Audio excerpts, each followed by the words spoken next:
आप सुन रहे हैं माई डेडली डेविल लव, जिसके राइटर हैं उदय कश्यप, और उनकी इस जुनूनी कहानी को आवाज़ दी है नितिका चौधरी यानी कि मैंने। रिपोर्टर्स आर्या से एक के बाद एक सवाल कर रहे थे, जिनका जवाब आर्या बड़े ही खूबसूरत अंदाज में दे रही थी।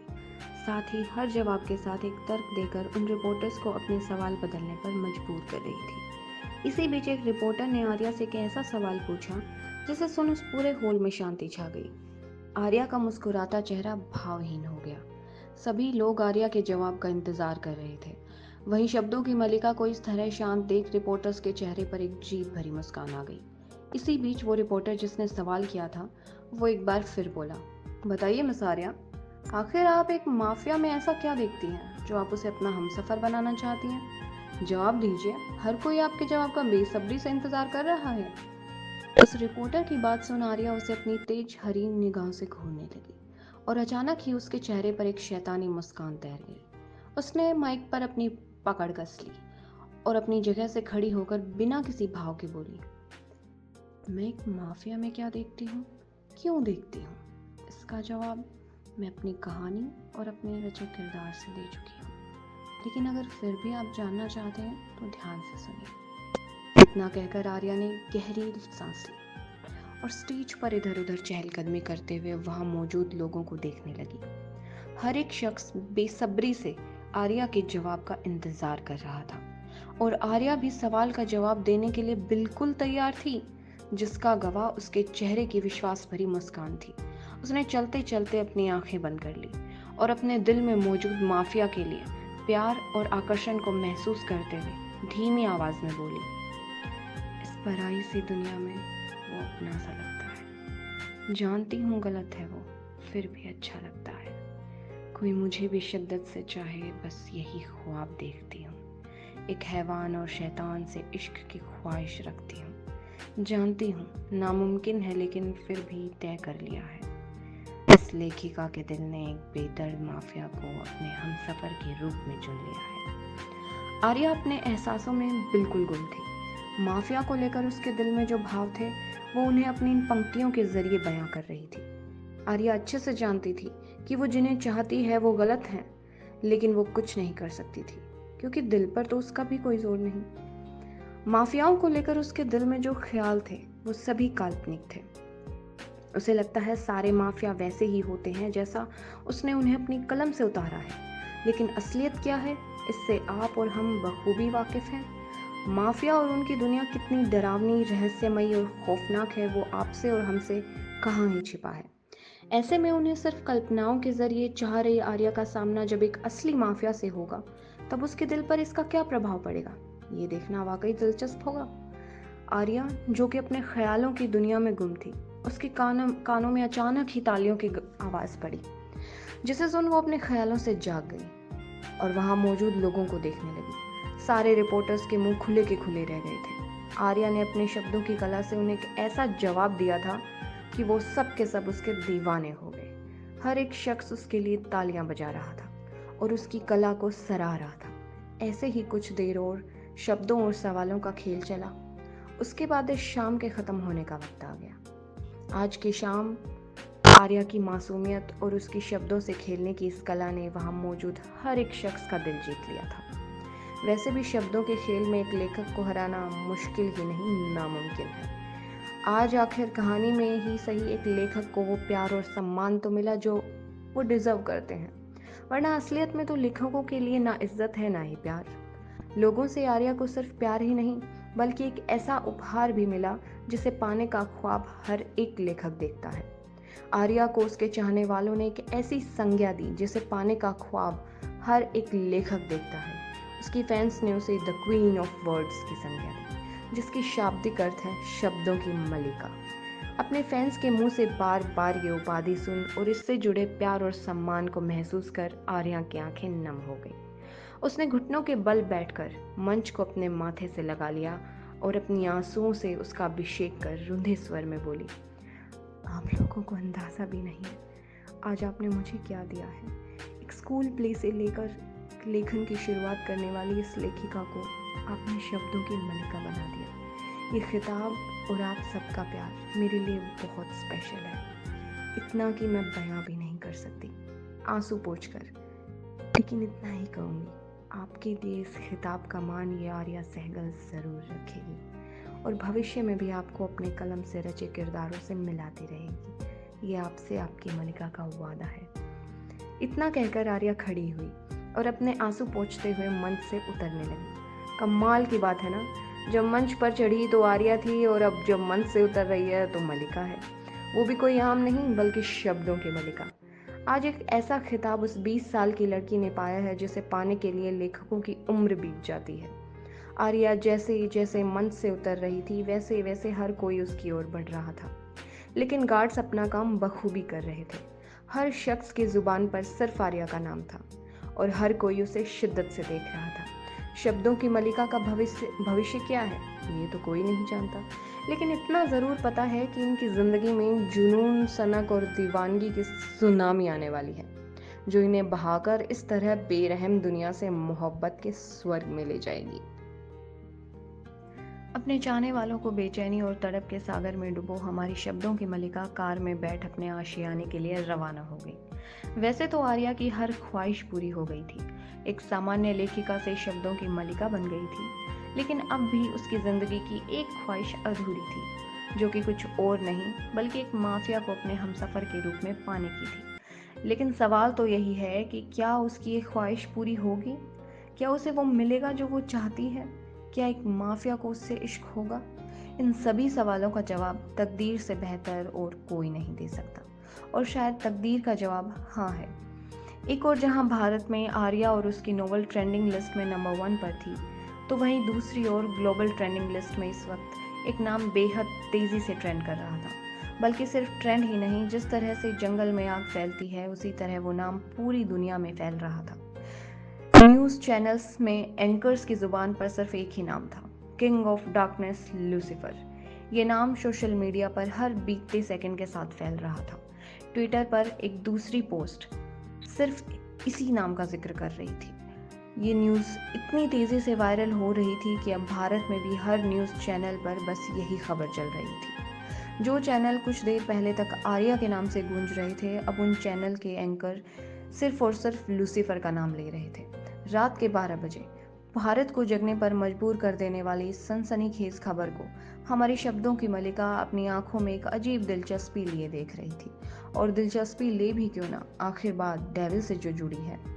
अपने पलंग पर पेट के बल लेटी आर्या चेहरे को हाथों में भरकर आंखों में एक अजीब सी बेकरारी लिए टीवी की स्क्रीन को एक टक कुछ इस तरह से घूर रही थी जैसे वहां कोई सस्पेंस थ्रिलर वाली मूवी चल रही हो। लूसीफर के लिए रिपोर्टर के मुंह से निकलता एक एक अल्फाज आर्या को उस खबर में और ज्यादा दिलचस्पी दिखाने को मजबूर कर रहा था। टीवी में रिपोर्टर चेहरे पर एक गंभीर भाव लिए जो कुछ भी बोल रही थी उसे सुन आर्या की आंखों में एक नशा सा छा रहा था। टीवी में रिपोर्टर कुछ इस तरह इस खबर को पेश कर रहे थे। एक बार फिर दुनिया में मौत का तांडव शुरू। आज शिकागो में हुई वारदात ने लोगों को एक बार फिर सोचने पर मजबूर कर दिया है कि हैवान और उसकी हैवानियत आज भी जिंदा है। शिकागो के कारखानों में मिली लाशों की हालत देखकर पुलिस के रोंगटे भी खड़े हो गए हैं। मौत का ये खेल सिर्फ शिकागो ही नहीं बल्कि सऊदी, ऑस्ट्रेलिया, अजरबैजान, तजाकिस्तान और इंग्लैंड जैसे देशों में भी देखा जा चुका है। पिछले एक हफ्ते में इन देशों में हुए मौत के इस तांडव ने पूरी दुनिया को हिला दिया है। पुलिस ने तो अभी इस बारे में कुछ नहीं कहा, लेकिन सूत्रों की माने तो इस दिल दहला देने वाले नरसंहार के पीछे और कोई नहीं बल्कि लूसीफर को माना जा रहा है। जी हाँ, वही लूसीफर जिसने आज से 5 साल पहले ठीक ऐसा ही कहर बरसाया था, जिससे सिर्फ अमेरिका ही नहीं बल्कि पूरी दुनिया वाकिफ है। आज भी अगर उस दौर को याद किया जाता है तो लोगों के रोंगटे खड़े हो जाते हैं। ऐसे में अगर लूसीफर वापस लौट आया तो वाकई में ये पूरी दुनिया के लिए बहुत बड़ा खतरा है। और ताज्जुब की बात यह है कि इस खतरे से पूरी दुनिया को कोई नहीं बचा सकता। लोगों के हिसाब से भी इस अनुमान को ठीक बताया जा रहा है। इंस्टाग्राम, ट्विटर और फेसबुक जैसे सोशल मीडिया प्लेटफॉर्म पर एक बार फिर लूसीफर के फैन पेजेस सक्रिय हो गए हैं। लूसीफर के नाम एक साथ हेडलाइन बड़ी ही तेजी से ट्रेंड कर रही है, जो कुछ इस प्रकार है, Lucifer is back to rule on his empire. ये हेडलाइन बड़ी ही रफ्तार से ट्रेंड कर रही है। मात्र 15 मिनट में इस हेडलाइन ने 1.5 मिलियन से ज़्यादा ट्विटर्स क्रॉस कर लिए हैं, जिससे अंदाज़ा लगाया जा सकता है कि लूसीफर को चाहने वालों की इस दुनिया में कोई कमी नहीं है। रिपोर्टर के मुंह से बार बार लूसीफर का नाम सुन आर्या के दिल में कुछ हो रहा था। उसके चेहरे की इस दिलकश मुस्कान में जुनून और सनक की एक छोटी सी झलक थी, जिसका नशा उसकी आंखों में भी साफ दिख रहा था। उसने टीवी बंद किया और अपनी पीठ के बल लेटकर आंखों में वही नशा लिए एक टक छत की सीलिंग को घूरने लगी। छत को घूरते हुए आर्या ने गहरी सांस ली। छत को घूरते हुए आर्या ने गहरी सांस ली और अपनी बाहों में सिमटते हुए धीमी आवाज में बोली, लूसीफर, एक ऐसा नाम जिसे पाने का ख्वाब ये मलिका पिछले 5 सालों से देख रही है। तुम कौन हो, कहाँ हो, कैसे हो, मैं नहीं जानती। मैं तो बस इतना जानती हूँ कि तुम सिर्फ मेरे हो और तुम्हें मुझसे अलग कोई नहीं कर सकता। मेरी चाहत नहीं बल्कि जिद हो तुम लूसीफर, और अपनी जिद पूरी करना आर्या सहगल की पुरानी आदत है। कल अवार्ड फंक्शन के बाद आर्या का केवल मकसद होगा अपने प्यार को ढूंढकर उसे अपने पास रखना, हमेशा के लिए अपना बना लेना। इस वक्त आर्या की जुबान से निकलता हर एक लफ्ज उसका लूसीफर के लिए पागलपन साफ जाहिर कर रहा था। उसकी हरी आंखों में जुनून की एक अलग ही तपिश थी, जो आमतौर पर एक लड़की में दिखना काफी दुर्लभ है। काफी देर तक इसी तरह सीलिंग को घूरने के बाद आर्या ने अपनी आंखें मूंद ली और लूसीफर के साथ अपने सुंदर लम्हों के सपने देखने लगी। धीरे धीरे समय बीतने लगा और बीतते समय के साथ उसकी नींद भी गहरी होने लगी। करीब एक आधे घंटे में आर्या पूरी तरह अपने सपनों की दुनिया में गुम हो गई थी, जिसमें उसे उसका प्यार, उसका लूसीफर पूरी तरह से मिल गया था। एक ओर जहां आर्या आराम से गहरी नींद में सो रही थी, तो वहीं दूसरी ओर कोई ऐसा था जिसकी आंखों में नींद का एक कतरा तक नहीं था। वो तो अपनी जुनूनी आंखों से पूरी दुनिया को अपनी मुट्ठी में कैद करने का ख्वाब देख रहा था।